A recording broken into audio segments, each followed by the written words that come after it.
Welcome everybody. We'll get started shortly. Just wait, the broadcasting just started, so wait for a few people to join. We're starting in 30 seconds or a minute or so.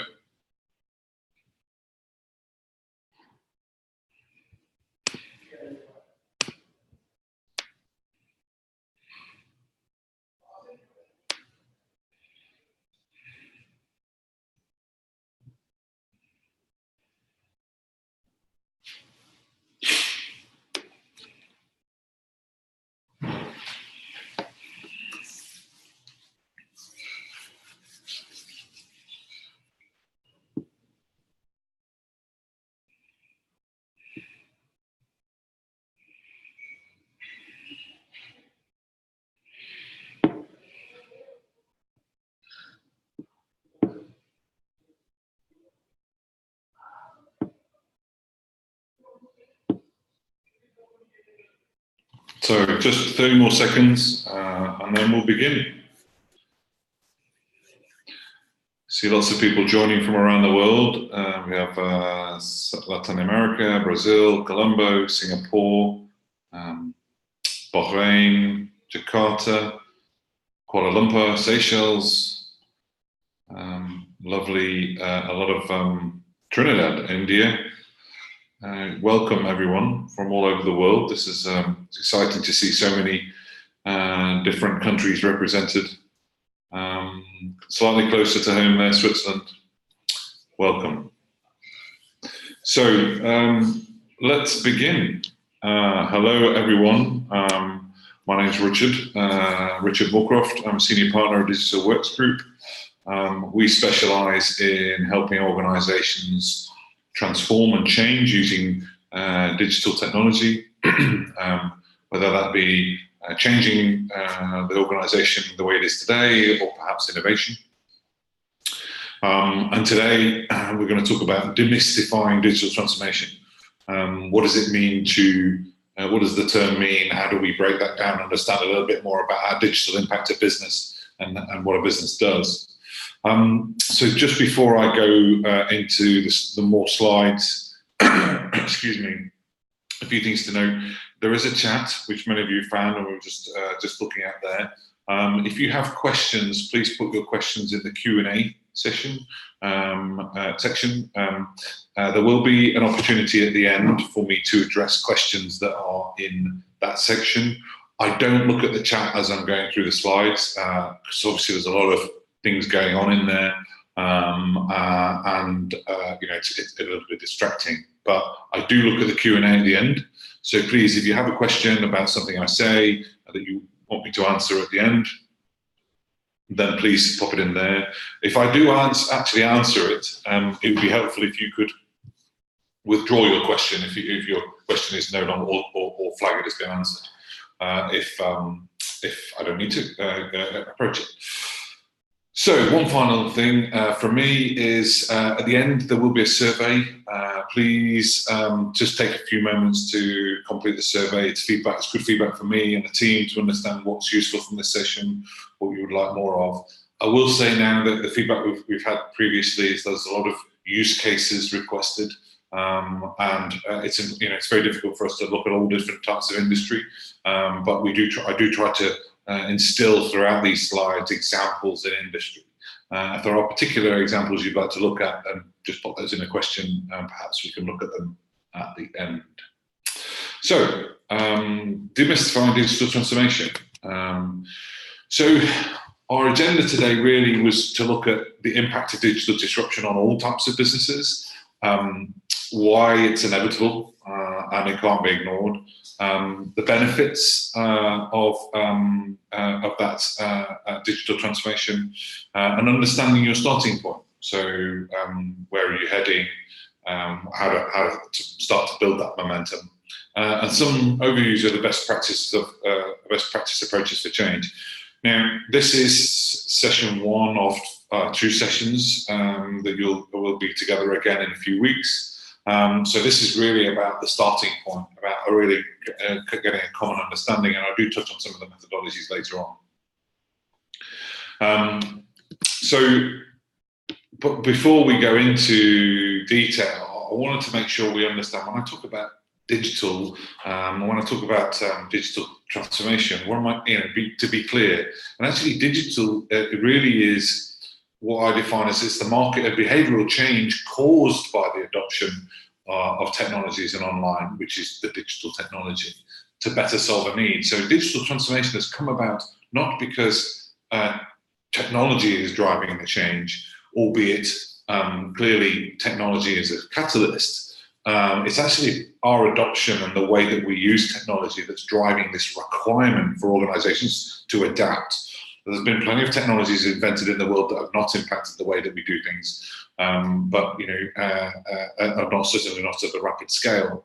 But digital has really dramatically changed that way that we do things, and it's also changed our behaviour. Smartphones are by some argue more addictive than the most addicted of drugs, because they're mentally addicted much quicker than physical addiction.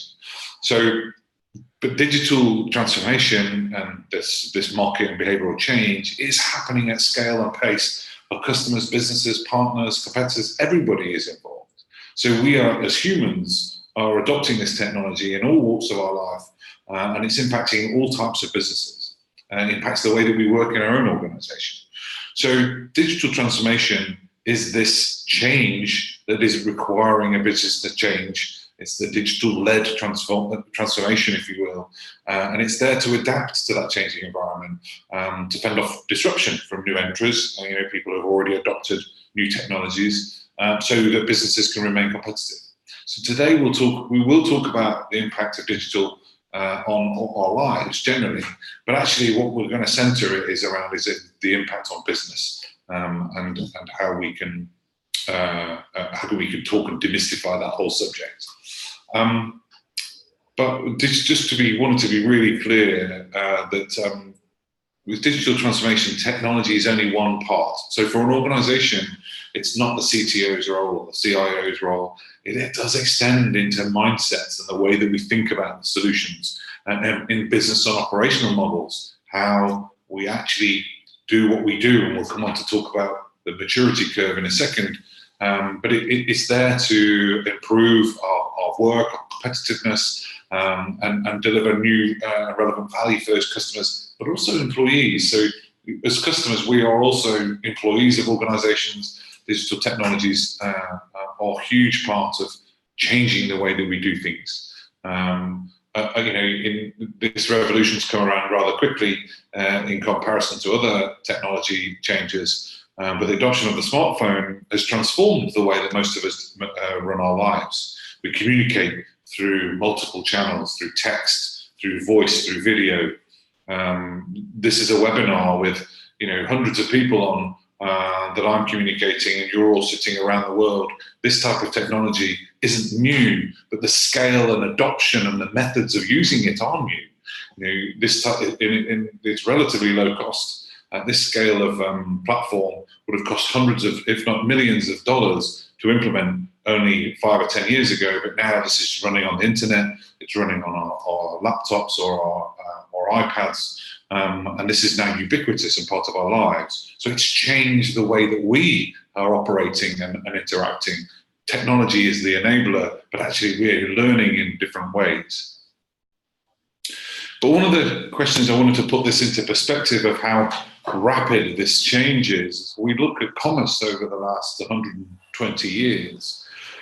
This has been a hugely rapid change, this adoption of technology in comparison. So if we look at... Hi, Richard. Yeah. Sorry to interrupt. Herman from Program Support. Actually, the audio is not quite clear. Could you maybe connect a mic so that participants can hear you clearly? Yeah, I'm going to have to just nip back to my desk, and I'll do that. If you wouldn't mind holding, I'll just... yes, that's fine. That's all right. So just 1 second. All right.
How's that now? Hello, can you hear me? Yeah, hi. That's better. Any better? I'm now using a separate microphone, so hopefully. Yes, that's a little bit clear. Yes. Okay, good. All right, so I just dropped into the chat there. Apologies for that, guys. That's good. Right. So I'm wearing headphones now, so hopefully you can hear me properly. So what we were talking about, we were saying that the scale of the change that we've gone through. So in terms of the cycles of change, generally they are shrinking because technology change is happening much, much quicker. But in terms of just to look at, how such an impact on commerce and trade this digital technology is making. In 1900 to 1950, we had this manufacturing rule where there are very few influences on sale. The customer feedback was almost zero. Ford famously said, "You can have any color you like as long as it's black." It was I will build it. Here is the cost, and there is a margin I want to make on top, and so on. Very much a push model. In 1950 turned around, and of course this globalization, international travel, shipping, logistics, but then it became about distribution, so making the same product and pushing it. But still, the number of influencers quite low. You saw the start of the advertising era. For those that are familiar with the TV series, the Mad Men era, the Madison Avenue, where a lot of advertising was created, brands and brand loyalty became a big push. But again, this is a brand pushing its product into the world, wanting to sell it. And in this case, the cost of sale was the governing factor. How much did it cost me to get that sale? How much could I spend in order for me to make a profit? How much I spend on advertising? 1990, we started to see the internet had arrived. We started to see that data was important. But again, the influences on sale were still relatively few. When I talk about influences of sales, I'm talking about us and our network, you and I. And if I wanted to, back in the 80s, if I wanted to buy a car, I was influenced by perhaps motorsport, but I was mostly influenced by the people I saw in my network that were driving that vehicle. Or not, as the case may be. But the influences was very small, and there was very the referral process was very manual and very slow. Again, but the data that did generate here was actually just generating about sales. For those that remember back of buying things in the late 90s and early noughties on Amazon, it was a case of you bought one and then they recommended another one like it, rather than being analytical about what you might want next. And margin was the rule here. It's okay, similar to the cost of sale, but it was about I want to make a certain amount of margin on a deal. And about 2010, the rise of social media and this hyper-connected state of communication that we have rapidly changed the influences on the sale process. Both positive and negative. Fake news is a relatively new thing, but that it's been listed as, but it's been around for a long time. Fake reviews have been around for a long time. Third parties influencing directly on the reputation of businesses that may or may not be true. And now, we're seeing a lot of clampdown on that. But this mass digital revolution, this digitization of the ecosystem was where it all changed, and it changed it from a push model to a pull model. Organizations had to attract customers to them by influencing them with these tools. And of course, the big differentiator in there is it's not so much about price, although of course that's important, but it's actually how does that person feel? What is their customer experience like? So this is our hyper-connected state. It's about why digital is so much more important in the world of trade and commerce, is that we are able to communicate so effectively around this commercial transaction as a customer and a supplier, or a manufacturer and a customer, and distribution still exists in the middle. But this digital network has now completely changed about how we do trade, and we will do it in the future. people often ask me, what is the next phase of iteration from this diagram? And I think it's becoming clear that it's emerging that there are now trusted networks that are making recommendation. Amazon has had its own recommendation tools, but those have been proven to have fake news in them. You have, of course, with any of these recommendations, you're going to have a certain amount of fraud, for want of a better word, in terms of recommending different products, and this may be driven out of competition, dishonesty, etc.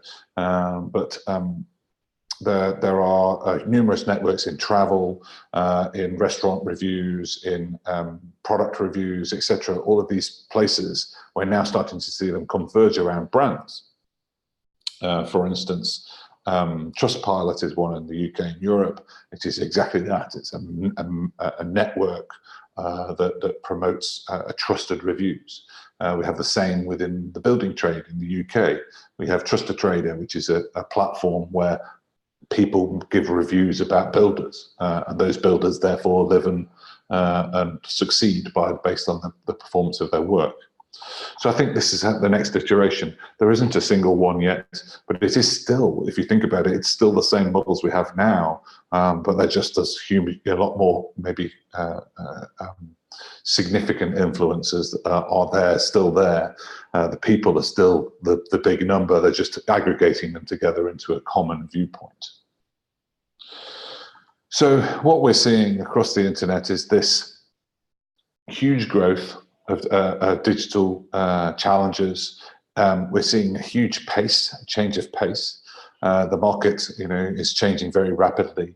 There's often said in the banking industry that a huge number of the banks that exist today won't exist in 20 years, and that'll be driven because of the pace of new technology, new customer-focused institutions being developed, maybe born from bigger banks. But that pace is continuing to accelerate. It's complex technology, and building a solution in technology that would normally could be solved by a competent human is actually quite difficult. It's very good for repetitive tasks, but building a great customer experience is very complex.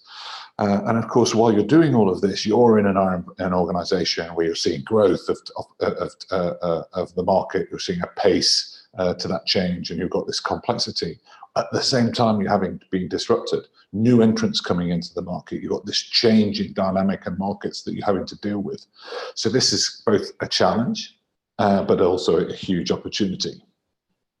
And I just want to talk a little bit about the complexity of digital technologies for a second before we move on. One of the common things I come across is that why can't we just automate the sales process? And for very simple sales processes, a vending machine, for instance, this is very straightforward. I want a cup of coffee. I go and choose my coffee. The machine is pre-programmed to give me a cup of coffee, and out pops the cup of coffee. So that's a very simple process. But what about if I want a drink? Now, automatically, there are a million questions about, well, what sort of drink would I like? Well, humans can solve this problem quite quickly. They do it intuitively.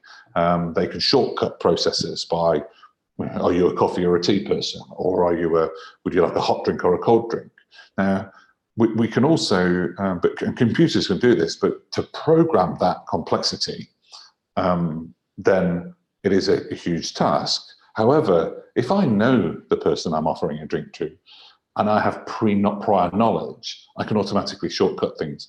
For instance, if I could also say that perhaps if I was talking to a Muslim, I may say, certainly not offer them alcohol. If I was talking to a child, I maybe not offer them a hot drink, or maybe offer them a cold drink. So these humans are able to shortcut a lot of decision-making processes and get to a very much narrower viewpoint. And this happens in other walks of life. Car salesmen's another example. As I walk into a car showroom, the salesman will be automatically making a view as to what type of vehicle I would like. If I walked in with my wife and 3 children, I'm clearly not there to buy a 2-seater well, it's unlikely I'm there to buy a two-seater sports car. I'm there to buy a family vehicle. So that's shortcutted straight away. And you may look outside the window and see what vehicle I've stepped out of and make some assumptions about what my budget would be, etc. These are all things that, rightly or wrongly, humans do. Now, if you try to automate all of that, it becomes quite a challenge. And there are a lot of digitization for the sake of it isn't necessarily the answer. So complexity is not just technology. The complexity is also about marrying technology and humans together to ultimately give a great customer experience or a great outcome.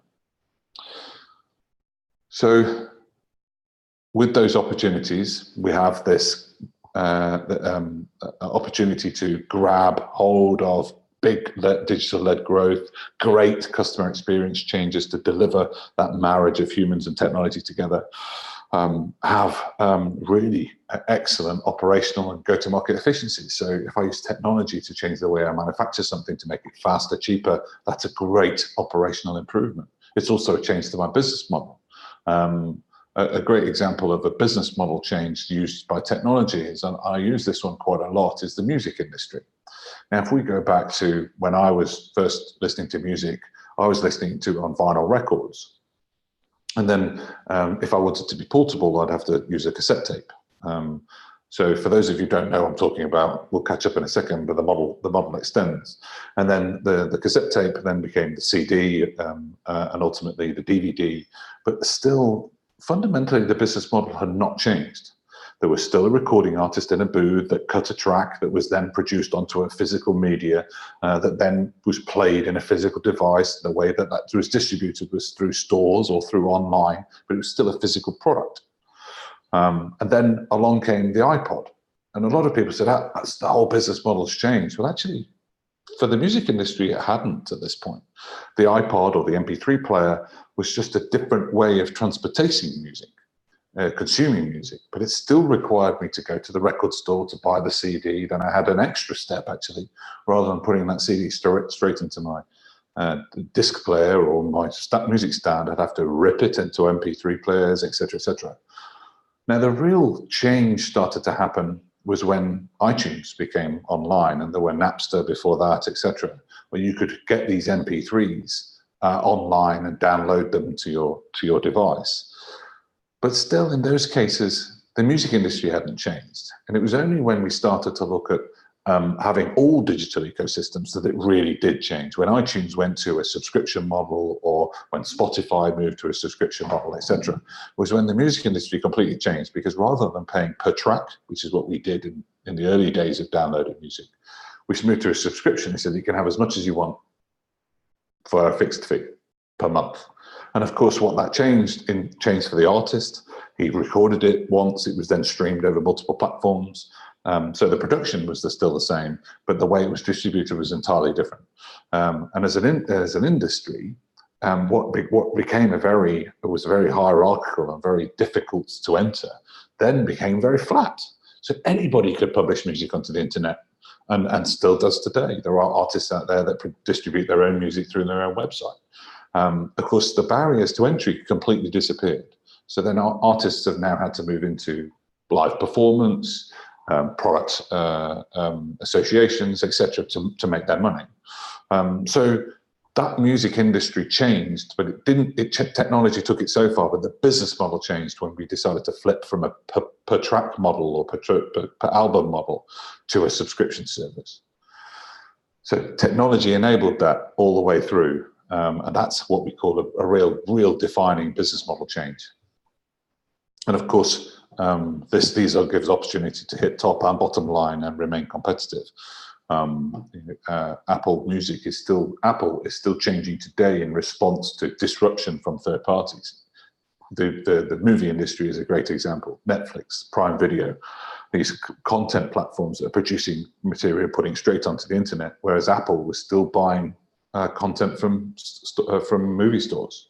So it's now moving into the content productions mechanism itself, because that's the way that the business model's changing.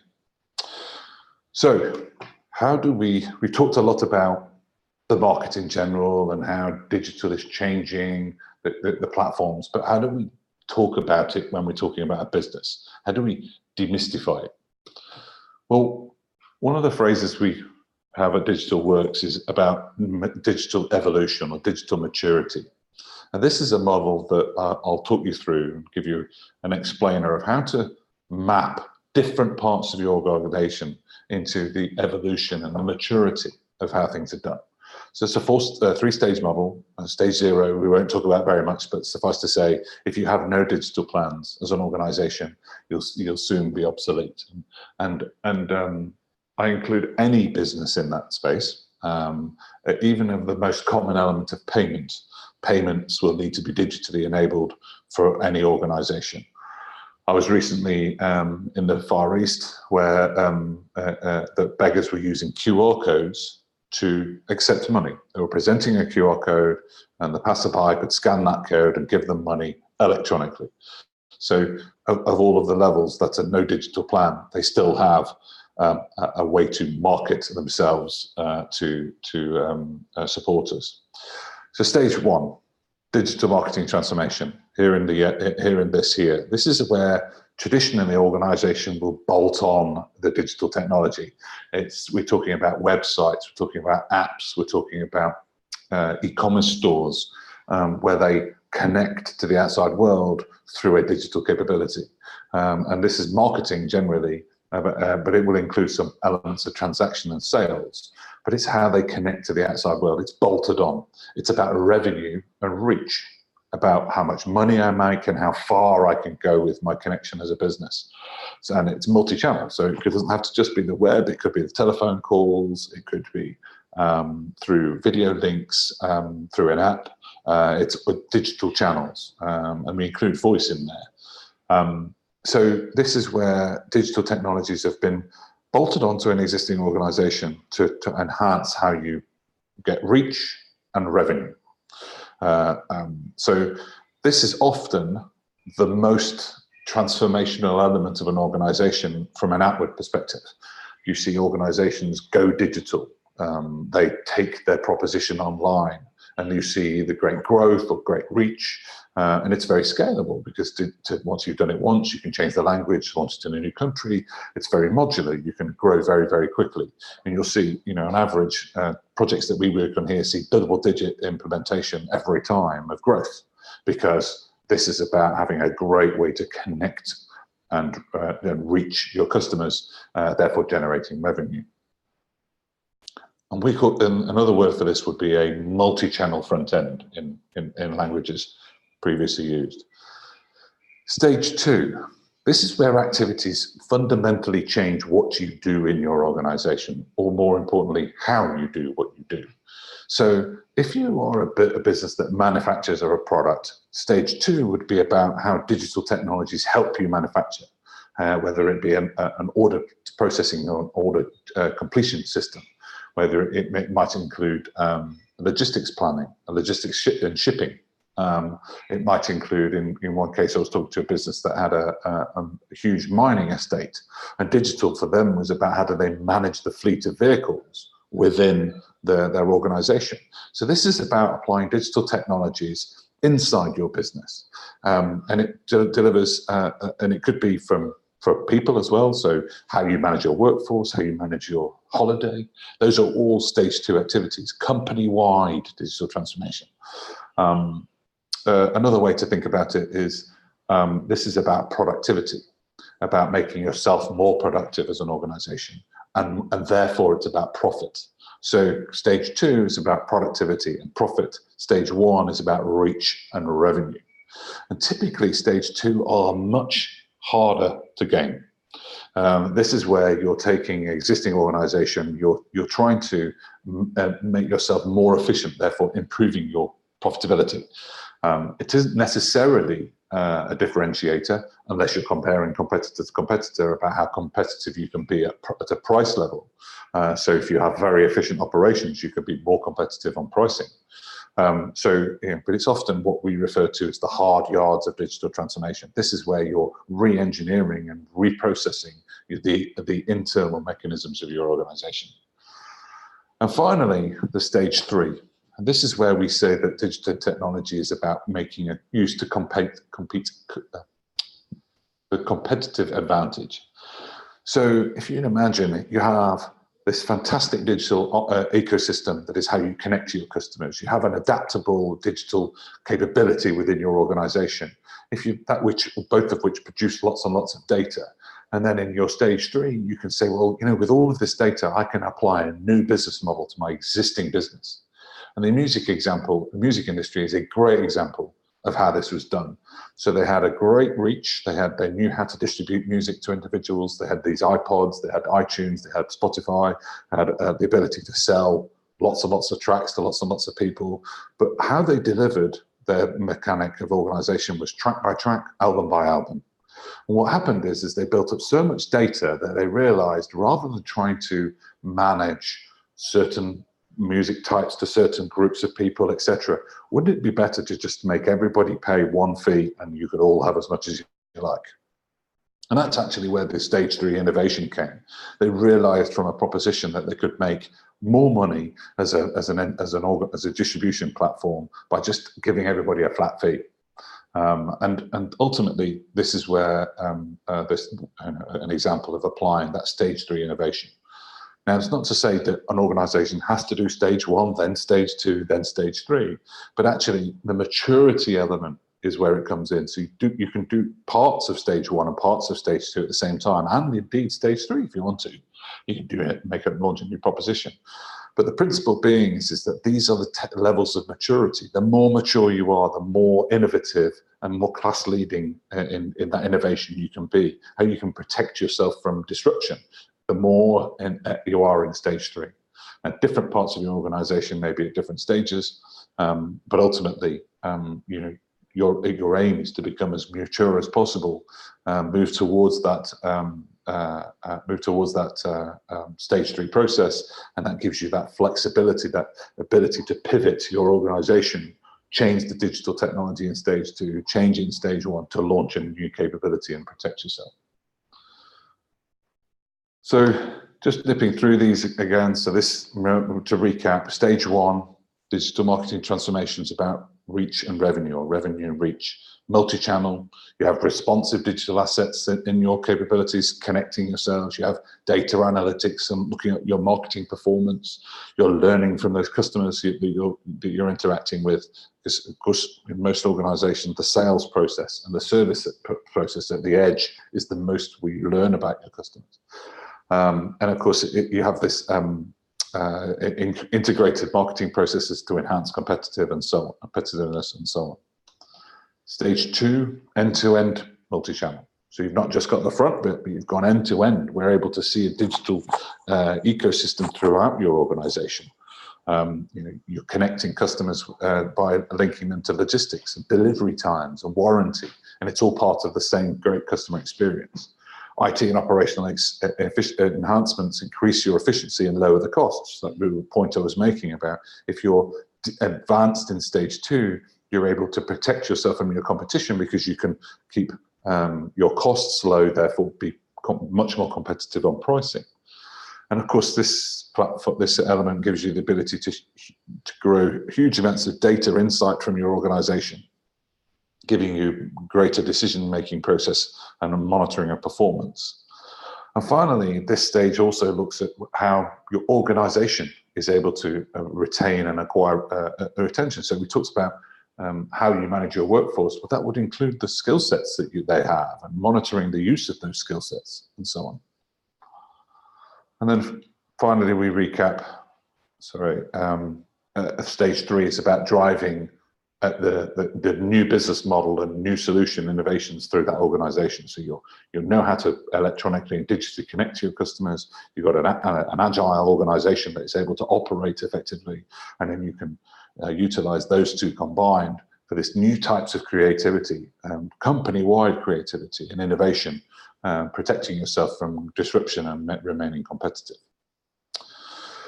So each stage of this process, I'm just going to go back here. Each stage of this evolution changes different parts of your organizations at different rates. What I mean by that is that we break a business down into 6 models. We have our business model, fundamentally how you make money. You have a market model. How do you take your brand to market? This is about your brand, your proposition, your customer experience, your sales, your go-to-market mechanism. You know, do you go through partners? Do you go direct? Are you online? Are you in stores? That's your market model. Your operational model. This is about process, supply. How do you do what you do as an organization? If you're a mining business, the operation is how do you get the product you're mining for. How do you find it? How do you get it out of the ground? And how do you then deliver it to the customers that have requested it? If you're a telecommunications business, this is about how do you run your network? And how do you bill those customers for its usage? Your organizational model. This is about the size and shape. It's also about the culture, about how do you resource yourself? Do you outsource certain elements? Do you insource one element and not another?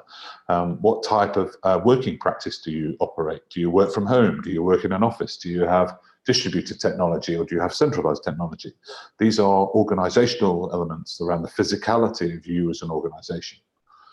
Your technical model. This is about the technology that you use to support the models above.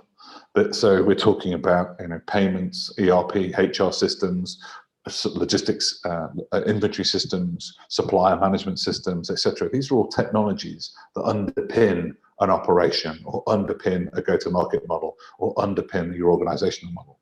And then finally is your data model. This is about how do you use data in your organization. And one of the biggest impacts of the digital transformation is all of this technology in your organization produces lots of data. So how do you use that data in your organization from knowledge to wisdom? So we think about data has 4 states in an organization. Typically, there's data. Data on its own isn't much use. I've got lots of data. So what? I need to turn it into information. So I need to ask it a question. I need to give it some parameters to work with it. Now then, as if I'm really good, I can take that information and turn it into knowledge, because I can say that the information, based on trend, based on other challenges, is giving me information, giving me knowledge. And over time, I gain knowledge through that information. But what you really want is that information and knowledge to work for you.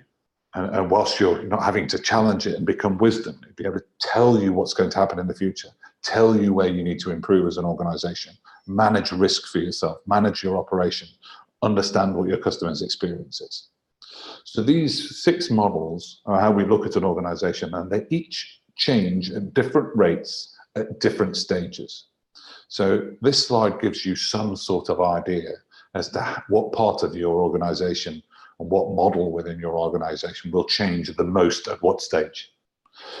So again, you can take a project, excuse me, that's working on the automation of processes and stick it right in the middle of this chart, excuse me, and say, this is where that project sits, right in the middle of the operational model in stage 2. Excuse me. But stage 1, just to recap, remember, it's about how you connect to the world.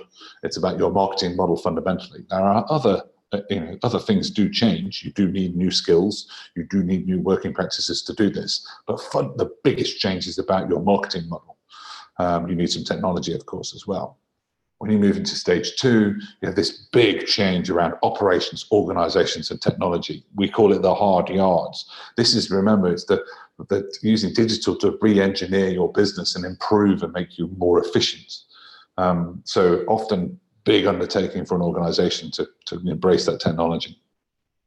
So you've spent a lot of time looking at your marketing, you've spent a lot of time looking at your technology, and then when you become into stage 3, you use all the data that's been created to then understand how you can innovate about how you make money.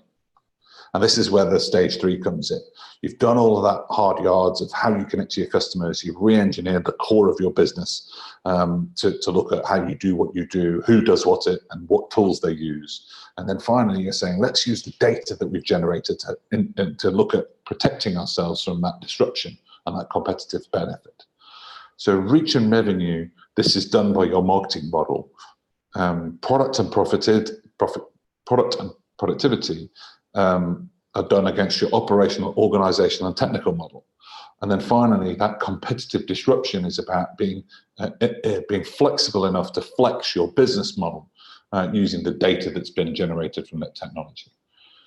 Now, I've worked with organizations that have said, we just don't have the time or the money to invest in our existing technology to create this, transform our existing technology and ecosystem. So what they've gone out and done is we're just going to go straight to stage 3 and we're going to put new technology in. We're not going to re-engineer anything. We're going to build new against a new business model. And of course, fantastically exciting. They go out there and do something brand new, but it's also high risk. So it's high risk to the money that you're going to spend. It tends to be expensive because you're building a new business, but also that it's not proven. It's not using data that's already generated, which is one of the reasons why a lot of organizations sometimes try to do both in parallel.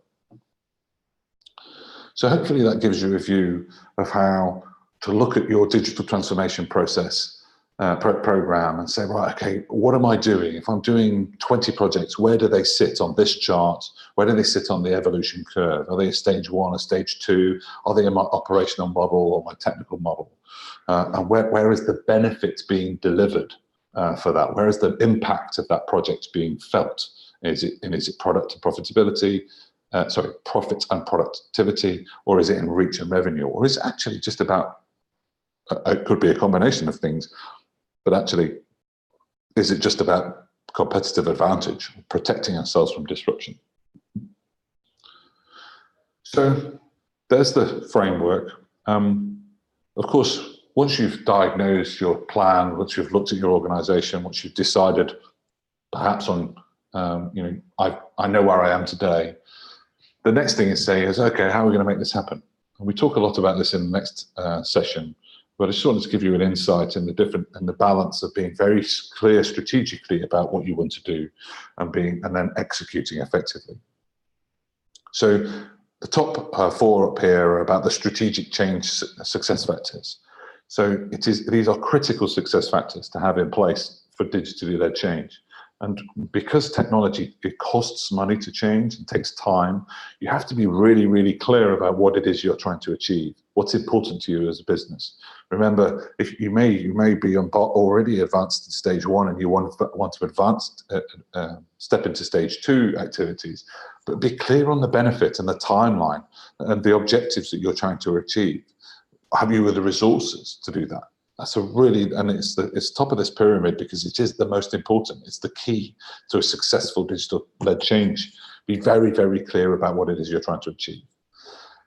Underneath, ownership of digital is by the executive team. So we've already talked about on that previous slide about digital technologies touching every part of your organization, from the marketing through sales, through warranty, through customer care, through production, logistics, etc. Everybody in the organization needs to understand how digital technologies are going to impact them, and they need to own that part of their relationship. I'm often asked, what do I think of the role of a chief digital officer? And I think the chief digital officer has a part to play in a catalyst, but as soon as you've defined what it is you want to do, that role should fall away and it should become the executive's role to champion their area of digital adoption, their area of digital transformation. You can have a person monitoring and measuring it all, but ultimately, if there is a chief digital officer in an organization today, it's the CEO. So in the middle, we talked about the importance of digital technologies being focused around a customer, a user, a human. So therefore, what we do must be focused around a user and a customer when it's changing. We should be throughout the business, whether it be people, you and I, when we're operating in that organization, or the customers and how they're interacting with it. It should center around people. Technology and people are a wonderful marriage. But if technologies, you just design a process without a human involved, and often you end up with a process that doesn't make sense to the person. And then finally, on a strategic level, it's about the right organizational environment and empowerment. So what you're saying here is that this is my vision. Yes, the executives own it. We're going to focus on the customer and then let people change. Let people do it. It's about a balance. And we talk a lot about this in the next session. Execution change, well, these are familiar with you, and I won't go into them in too much detail, but they are about how you go about doing what you do. Long-term technical plan makes sense. Make the right level of investment. Don't overinvest, don't underinvest. Make it at the right time and at the right pace. Don't forget that people in your organization need to be upskilled for this new station, this new organization, this new process. You need to take people with you, both from a skills perspective, but also from a morale perspective. And that's where the communications come in, the middle one. Communications is about bringing this vision to life. If we're trying to change a whole organization or significant parts of an organization, we need to be thinking about how we're telling that story, building morale, building momentum, showcasing the art of what's possible. Even in the oldest and slowest of change organizations, if you communicate change, you start to see momentum moving in the right direction. We talked about this being company-wide, so it makes sense to plan and measure the change centrally. And so you're keeping a score of what you're achieving. And aligned to the user, if you're customer user experience led, well, every part of your organization must be doing something for a user or a customer. So therefore, whatever you do in terms of change, in terms of implementation of technology, it needs to be cross-functional. It needs to be involving all of the parties and not in silos. It's not about marketing and then sales and then the production and then logistics. These are all part of the same customer journey. So we have to start thinking horizontally rather than verticals and have a cross-functional working group. So we'll do more about this in the next session, but what this does, having this balance of being strategically very clear about what it is you wanted to change and why and what good looks like, and having the right environment, married with this effective execution across your organization, gives you the ability to be an expert in your field. So this was a study done by Forrester about 4 years ago, across a broad range of countries and industries. And what they found is that companies that were strategically and executionally strong became much better at being at change. It brought excellent customer experience, higher attraction and retention of staff, new areas of innovation in process and business model, because they're strategically very clear about what they wanted to achieve, but also executing effectively at the same time. And it made them more competitively advantaged and more profitable. Revenue growth, cost reduction. And Capgemini themselves are in the same year that digitally advanced businesses, those that can execute effectively and change and be clear about how they're strategically, where they're going, for want of a better word, are significantly more profitable. And of course, they're much, as we've seen before, they're much more likely to be able to respond to disruption and fend off competitiveness. So that's the next session. We talk a lot more about, well, okay, when I say a vision, what does that mean? When I talk about being customer focused or customer journey focused, how can I measure that? How can I define what that looks like? We do that in the next session, but it is really about mobilizing your digital transformation, sorry, not translation. So that's the end of my session. I notice there are a few questions, which I will just take a few moments to read. If we have about half an hour, 40 minutes or so for questions. Thank you very much for your time today. I will try and get through the questions. I'll go to the first one posted by first and try and work through. If there are, if the moderators are on, if there are questions that you've seen that are the same, if you wouldn't mind just highlighting those or maybe answering them on my behalf, so I don't have to read them all. But thank you very much for your, and I'll just give me 2 minutes as I'm going to look through these and I'll be able to answer them live.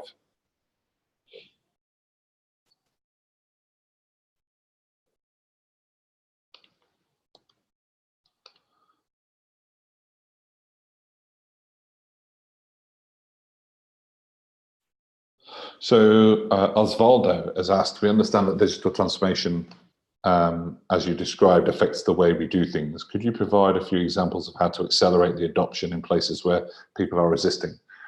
It does depend on your industry, but what I can say is that competition and examples of innovation, whether they be direct or not, whether it be a mini business case. We call them noddy business cases.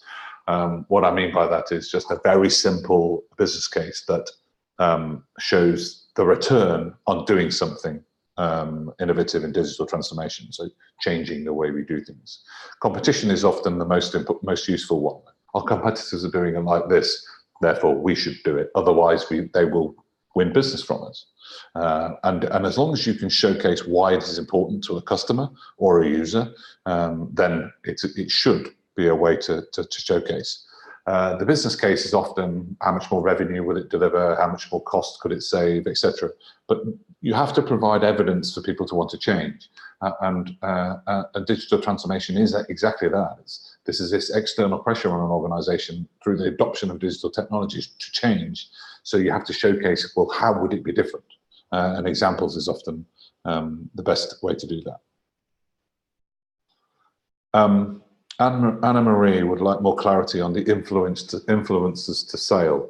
So what I mean by this is that in my friendship group within Facebook, I have, let's say, 100 people that I know.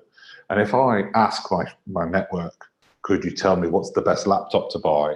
A number of them will give me references or responses. And that's what I mean by an influence to sale. So previously, before the internet, before social media, I had my family around me, and perhaps none of them had bought one. So then I'd be much more influenced to buy an advert. But now I'm much more likely to seek out my own influence to sale, to seek out and counsel my friends, go to a reference site. These are all of these places where that we can find out more and more information. And that influence to sale is done in such a way is that it's done in a digital environment because we're using those digital tools. So as an organization, I need to be aware of all of those influences on a sale. I can't get away with posting, if I'm a company, I can't get away with saying something negative towards a customer or being very rude to a customer online, because that will become viral in nature and be visible to lots of other people about me as an organization. So when we talk about influences to sale, it's about what are the reference points I have as a customer about a company. And of course, with the advent of social media, in particular, Twitter, Facebook, and those immediate communication networks, those influences have now got a viral nature, which can both help and hinder an organization. Hope that answers your question, Anna-Marie. David Cover from Jamaica has said, what trends are showing for new influences in future transformation? I think, David, we're starting to see aggregate networks arrive. I think it's interesting that the social media networks that we have today are very much more about, if I'm a brand, I have a presence online, I can see how many people follow my brand, how people think that follow me for information. But if you go to China, for instance, you don't see that. You don't see that a brand has got 100 million followers, for instance. What you do see is the number of your friends that are following that brand, that are interested to learn from that brand. And I think we're starting to see a translation for it to be, rather than it being about the whole world and its view of a particular brand, it's more about those micro networks that we own already. And it's about facilitating those networks that we all have, whether it be through LinkedIn or whether it be through Facebook or Twitter or even WhatsApp. There are WhatsApp, I've seen a growing trend to move conversations away from social media into private groups and WhatsApps, and I will ask them about certain things. So I'll start to have pockets of influence, which will include, of course, trusted networks like Trustpilot or TripAdvisor and so on. And those, I think we'll probably see more and more of those. Noof has asked, what are the influences we need to focus on in the government sector that we should drive citizens towards digital transformation? Well, I think, Noof, there's a natural selection process here. In the UK and lots of other countries, services are becoming online only for digital. So there's in the UK, for instance, companies now have to file their taxes online. And I think these are the initiatives that will start to somewhat force citizens to adopt those digital technologies. I think that's one view. The other way is to make it incentivize them to do it, make it cheaper, make it easier, faster, etc. I worked in the Middle East for a number of years, and there was I have to admit, I was caught speeding by a camera once, but paying my speeding fine was really easy. I just did it online. I put my registration in, I paid the small fine, done. And so, of course, the collection of those speeding fines was very, very easy. It wasn't a big amount of money. And I'll put hands up, I was actually only a few kilometers over the limit. Sorry about that. But I paid my fine, but it was very, very easy. So the government sector there just put a very simple solution in place, and the adoption was very, very high. And people use that tool a lot rather than going into a police station, having to look it up, etc. So there was an incentive for the citizens to adopt those types of solution. Hope that answers your question.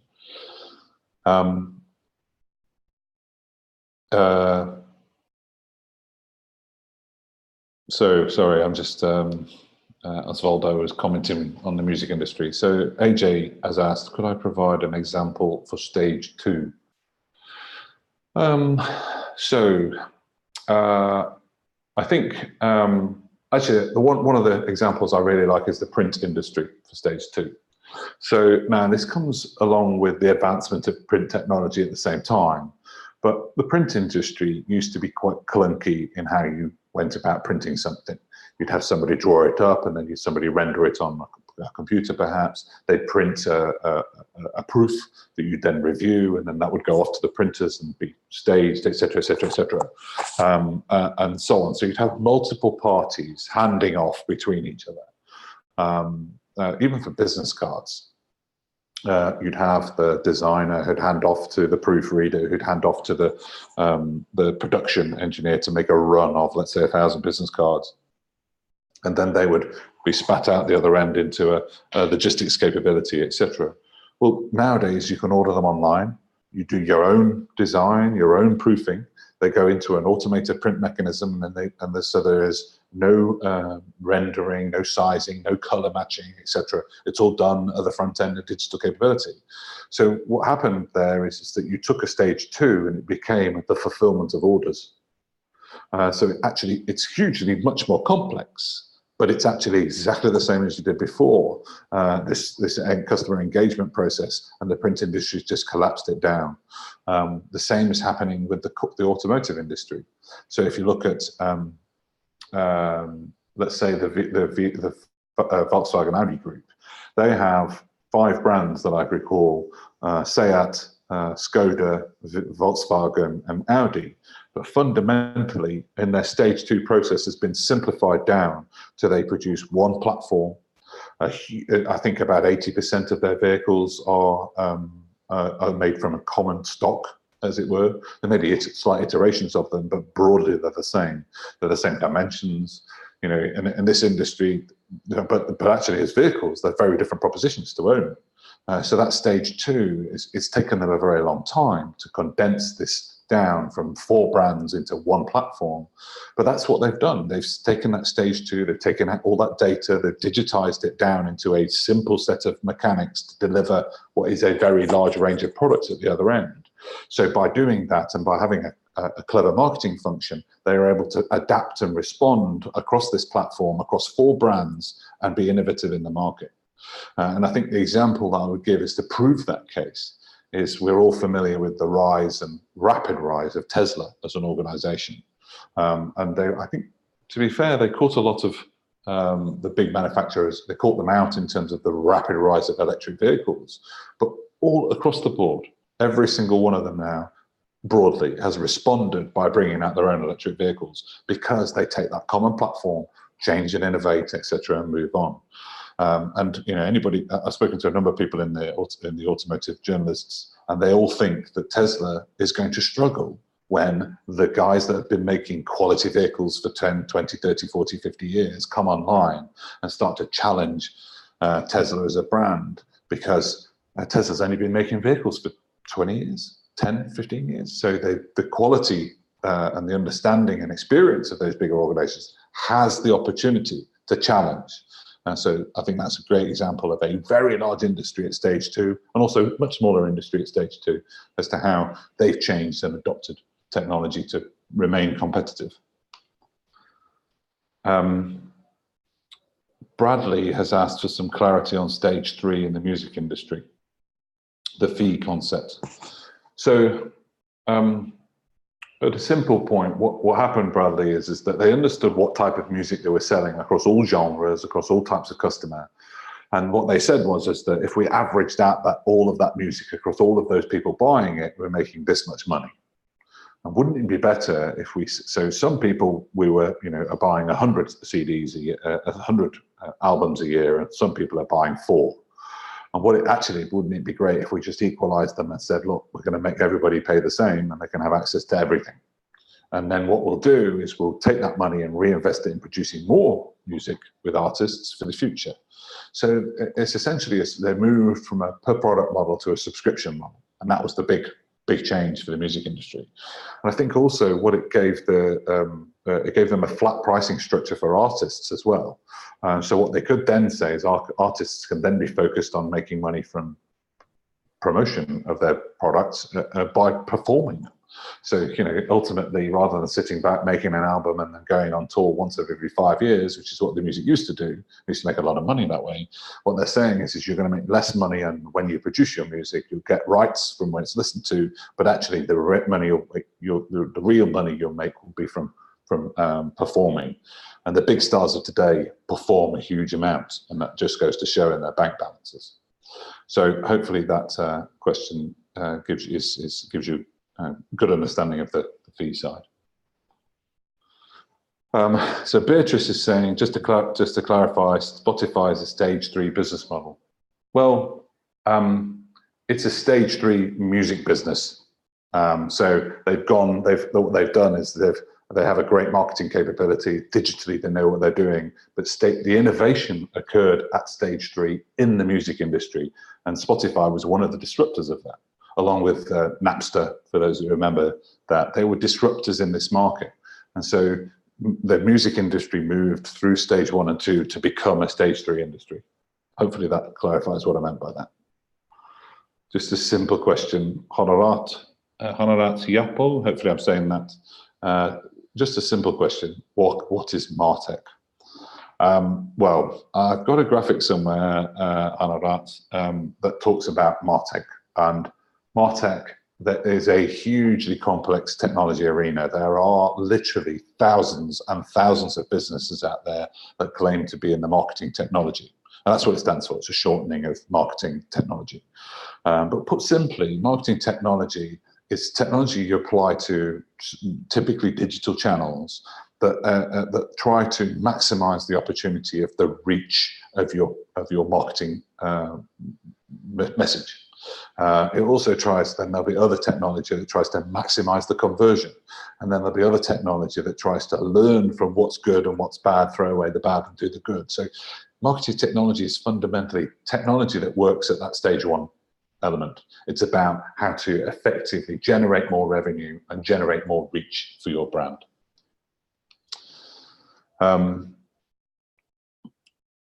Osvaldo, I'm going to come back to your question, Osvaldo. I just want to make sure I give others a chance to get through some questions. They're coming in thick and fast, and I don't think I'm going to get through them. So I would like to give others a quick chance to ask a question. So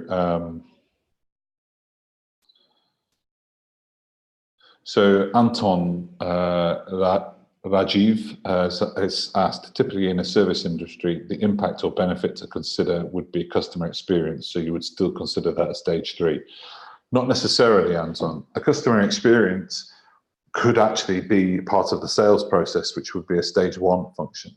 A customer experience, whether good or bad, is a defining part of a defining principle. Remember on that strategic critical success factors is customer. I have to think of my customer at the heart of everything I'm doing.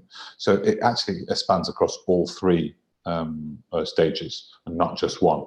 However, evolving that customer experience and creating innovative customer experiences could be argued as a stage 3 activity. So Fatima has asked, how do you handle employees that resist changes for digitalization? It happens everywhere, Fatima, and you can't make somebody change. However, what the most logical arguments would be to make sure too that they're informed as to what it is and why you're doing it, which is back to why having a vision and a communications plan is really important. Help them to understand why it is good for them or good for the customer or good for the organization. Why is this the benefit that we're doing it? Why is it improving? Why is it better? Is it cost? Is it about revenue? Is it about customer satisfaction and delight? We're doing this to make our customers happy. Ultimately, you can't. Employees are always going to be conflicted one way or the other, and humans don't like change. We're creatures of habit. But if I give me a rational argument for a requirement for change, then it's a little bit difficult for me to logically stand up and argue against it. And so that's my recommendation. Be open, be transparent, and showcase the benefit. Saeed Ali Sharaf has said, in many organizations, digital is associated with IT department-led initiatives. What is the right approach to change this sort of mindset? Well, I think, Saeed, my experience would be to talk about the benefit that technology delivers and who owns that benefit. So, chief marketing officers, we talked about marketing technology previously, they use technology to improve their marketing benefit. And as a marketing department, that's what they want to see. So ultimately, if I'm the beneficiary of technology, I should be the one involved in driving forward its adoption. And that does include its build. I might not be actually building it myself, but I will be defining the success criteria. I will be defining what it needs to achieve. I will be sponsoring it. So what we need to elevate is that technology or digital sits as a requirement to digitize parts of an organization, and that the owner of that organization is responsible. Its delivery might be delivered by the CTO or the CIO, but they are his customer. And so therefore he needs to demand knowledge from his customer. He needs to be very clear. What is it you want? You have to tell me what you want, because if you don't tell me what you want, I'm never going to deliver it. So it's this elevation to stop saying it's about technology. As we've discovered through the conversation today, digital sits and goes through every part of the organization, from the very outward area to the very inward. So therefore it affects all of us, users and customers alike. I'm afraid I'm going to run out of time today, so I will try and get through as many of these as I can. So forgive me if I skip your question. Mark has asked, how far can a business plan to set clear vision, strategies and targets to be able to build upon the 3 stages, a 3-year plan, a 10-year plan? So you can build a 10-year plan, but what happens is when you set that vision, the clarity becomes clearer the closer you are. So you still have to have a plan that says, I'm going to do this. My customers want this, so I'm going to aim for that. And this should be a general direction. But the clarity of what you're achieving becomes more and more clear the closer you are to where you are today. So I've known organisations that set 25, 30-year plans. Now, their 30-year plan might be that we will be in every country in the world, for instance.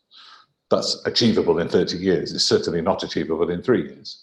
So this is about, what is my appetite? And ultimately, a vision and therefore the milestones, targets, and strategy to achieve that vision are governed by resources, my appetite for risk, my customers' demand, and very little else. So if I have a high risk appetite, I can be aggressive. But as if I have high risk, I have to accept there is a chance of failure. I may be, if I can't understand the customer demand for a vision, I have to narrow my vision or narrow my plan. But ultimately, it needs to be set by the information you have at hand, and it needs to be inclusive of all of your business, and not just. It needs to be measurable. I had a customer say, "We want to be number one in the country." Number one at what?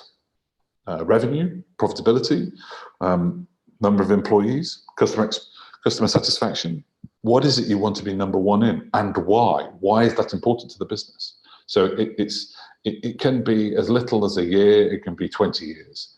There is no magic number, and it all mechanically you have to work out how long it's going to take you to achieve that.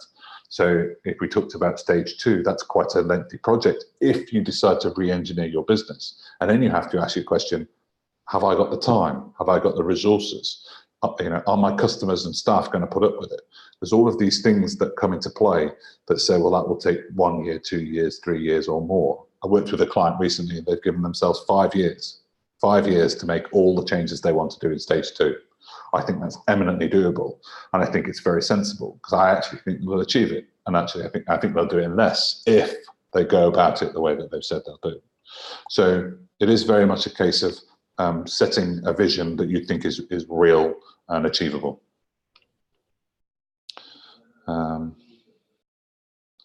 So apologies if I don't get to you. I will try and answer these offline, but I can't always do that. Sometimes they disappear. Esteban has asked, what main obstacles are there to be expected in embarking in the digital transformation journey, and what are some key thumb rules to overcome them? Obstacles. There will be failures. Talk about them, understand them, move on. That's one way to clear them. Communication. There will be a pushback. Communicate, celebrate success. Communicate. If you feel a lot of organizations I work with say to me, we're worried about competitive knowledge about what we're doing. Trust me, if your competitors are any good, they will find out a way to find out what you're doing. So don't be afraid to communicate at a high level what it is you're trying to achieve.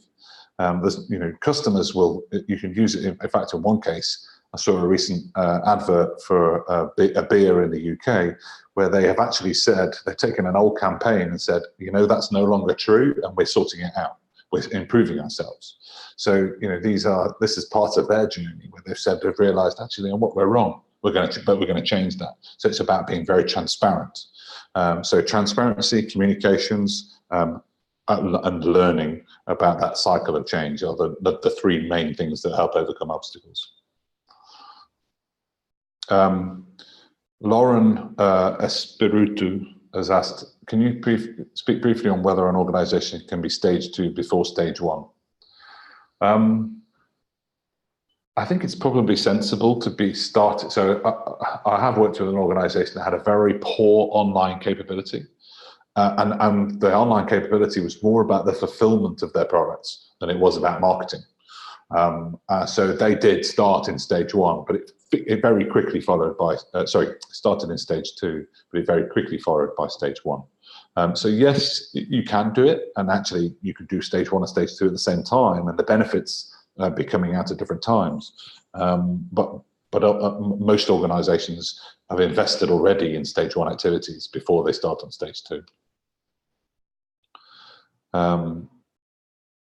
So I'm just going to jump to people that I haven't answered a question for.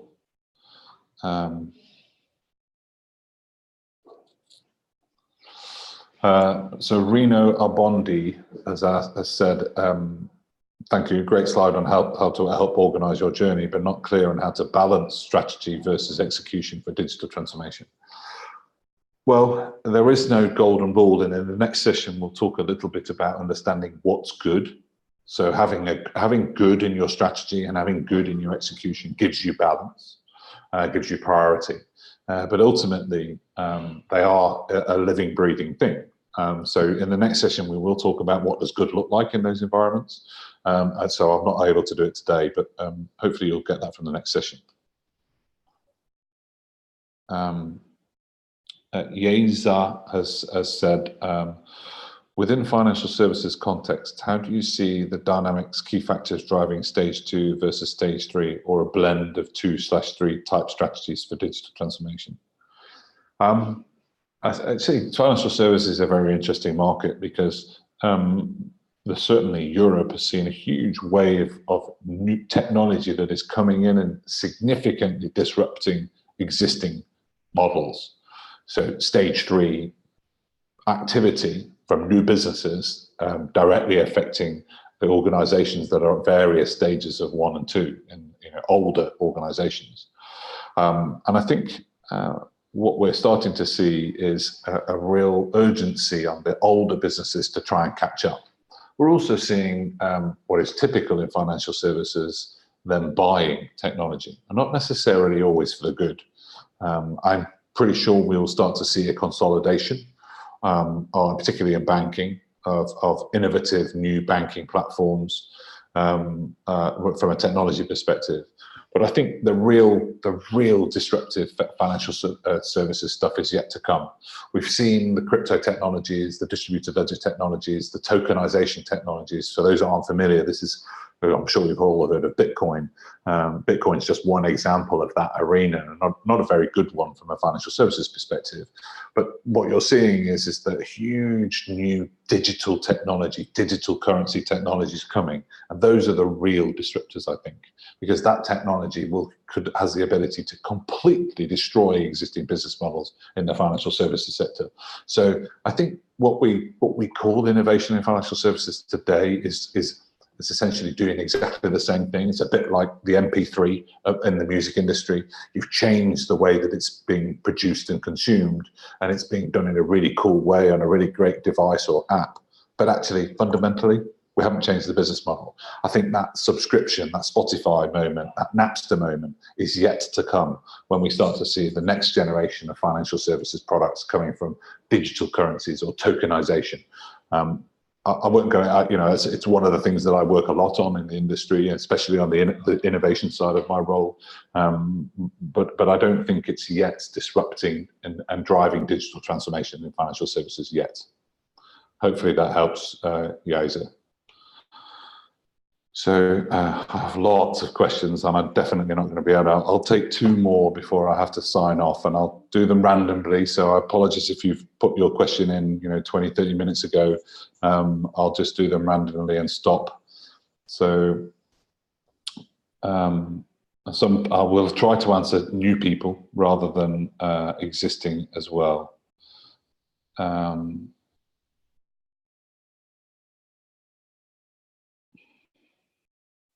Avinash Parekh has asked, how do organizations straddled with legacy technologies built up over years embrace new technologies to drive digital transformation without prohibitive costs? A great question, Avinash, and one that isn't easy to give a single answer to. However, there's 2 ways to look at this legacy technology. One is, what is the cost of maintaining that legacy technology over a duration? And if I took the money that I would spend on maintaining it and evolving it and having to change it to make it do the new things I want to do, and I invested in a new technology that was separate, what's the business case for that? So it's not always clear-cut, because sometimes legacy technology is very cheap to maintain. But right now, and it may be very cheap now, but what about in the future? And secondly is that you need to look at it from a competitive perspective. So what does my technology that I have today prevent me from doing that my competitors are doing? And therefore, if I do nothing, I will die, is effectively what you're saying to the organization. So one is a carrot to say, where's the saving I could make? Where's the incentive? The other one is the stick. It's saying, what happens if I don't change? What is the end game? And ultimately, those prohibitive costs, while initially prohibitive, what's the ultimate end game could be the demise of the business. So therefore, maybe I need to think differently about how I resource and fund that new technology. Perhaps, as we were saying before, go and acquire a new technology and build that new technology and then migrate away from the old so I can deliver new. Hopefully that answers your question. So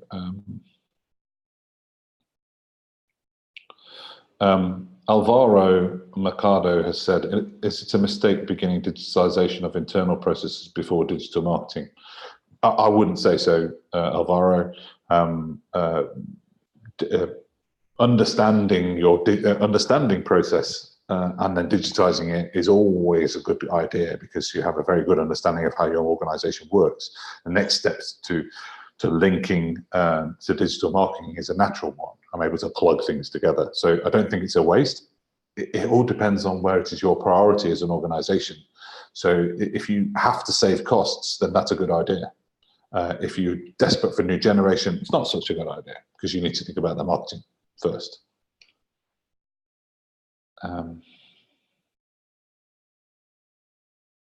So Ahmed Salem has said, so I can state that digital transformation is a vision by the executive team that is enabled by available technology, or is it the other way around where technology is forcing the executives to change? I think technology and business strategy is hand in hand these days. Technology is evolving at such a rate that new solutions to problems that we have are being found all of the time. So when you start to develop a vision, it needs to be informed by what technology can do and the behavior of people rather than technology or people's use of technology. So in that respect, technology is changing the way a business operates, but it's doing it indirectly because we as humans are adopting it. We as humans are using the web more, we're using smartphones more. I use my smartphone just like you guys, I'm sure, for absolutely everything. I turn to this if I want an answer to a question. I turn to this if I want to buy something, because that's the way I'm doing it. So therefore, my use of technology is the driving force behind a requirement to change. I'm the customer. You could also look at it from the user and the employee perspective. I'm an employee. I want to use my own laptop to come to work. I find that having everything in one place works for me. That's how I work, and genuinely that's how I work. I use one laptop for everything. But if I was forced to use a company laptop, that would be something that I wouldn't like.